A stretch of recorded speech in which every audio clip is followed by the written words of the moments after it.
Na casa desta família, a televisão permanece desligada boa parte do dia. O pequeno Luiz Vitor, de 1 ano e 2 meses, se diverte apenas com os brinquedos. A mãe do bebê foi quem decidiu que o filho ficaria distante das telas dos aparelhos eletrônicos. Uma escolha difícil, mas que tem feito toda a diferença na vida da criança. Eu tomei essa decisão porque, por experiências de ver meus sobrinhos, né?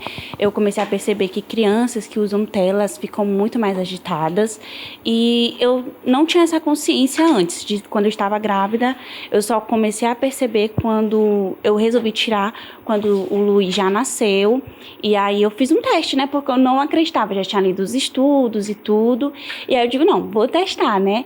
E aí coloquei ele na tela, ele teve um sono super agitado, não conseguiu dormir, levantava, ficava dançando, coisa que nunca tinha acontecido na vida.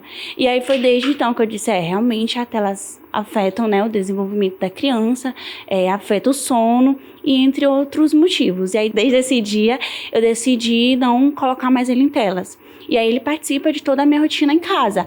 Eu digo muito que quando as pessoas me perguntam, né, quando eu divido a rotina na internet, como que eu consigo? E a única coisa que eu consigo dizer é que é muito desafiador, é muito difícil, porque a gente colocar a criança na televisão, né, ela realmente fica muito quietinha, ela assiste, né, eu tenho sobrinhos que eles ficam muito quietinhos, e aí todo mundo já se impressiona com o Luiz, né, porque a gente liga a televisão, ele não fica quieto, é uma coisa que ele não gosta, que não faz parte do cotidiano dele, então ele estranha muito. E aí, desde então, ele participa da rotina da casa comigo. Se eu tô lavando louça, ele tá lá, mexendo nas panelas, mexendo nas coisas. Ele tá numa fase onde ele aceita já comandos, então eu peço para ele pegar alguma coisa, para ele não mexer, para ele se envolver realmente na rotina da casa. Luísa aconselha outras mães a seguirem o exemplo e aproveitem para permanecer mais próximas dos filhos. Ela conta que manter a criança longe das telas às vezes é uma tarefa difícil, mas que tem ajudado a manter os dois ainda mais próximos. Muito importante, é muito delicioso, é cansativo, estressante, mas eu convido vocês a trazerem um filho para a rotina, né? Apesar de ser exaustivo, cansativo, a gente não consegue terminar o serviço, né? Começa e não consegue terminar, mas ter o filho ali presente, eu digo como mãe, diminuiu assim muito a minha culpa no final do dia de, nossa, poderia ter dado mais atenção, né? Deixei muito meu filho na televisão, deixei muito meu filho ali no tablet.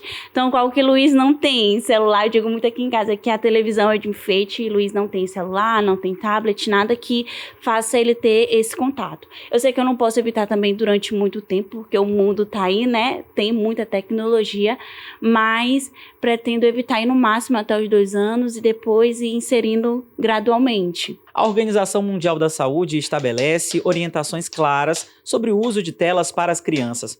O objetivo é oferecer um estilo de vida mais saudável, com interações, brincadeiras, leituras que ajudem no desenvolvimento emocional, físico e cognitivo. Segundo a OMS, a exposição das telas pode reduzir o tempo de sono, prejudicar a interação social e limitar atividades físicas das crianças.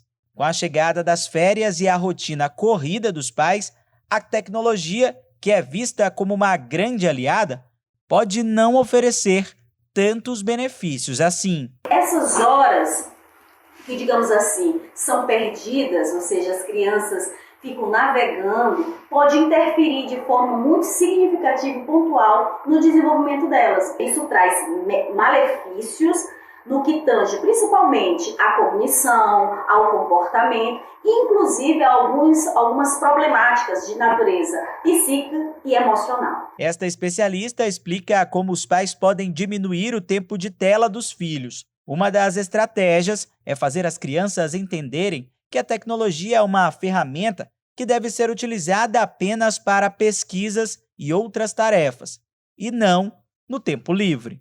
Os pais podem utilizar de algumas estratégias, dentre elas a rotina. Essa rotina ela tem que ser muito específica, ou seja, os pais têm que procurar exatamente o horário em que as crianças vão utilizar, ou seja, regular o tempo, monitorar que tipo de conteúdo a criança está utilizando, está vendo, e também fazer com que essa criança tenha com esse objeto algo que seja educativo e não apenas para passar o tempo e assim prejudicá-las de forma emocional e psíquica.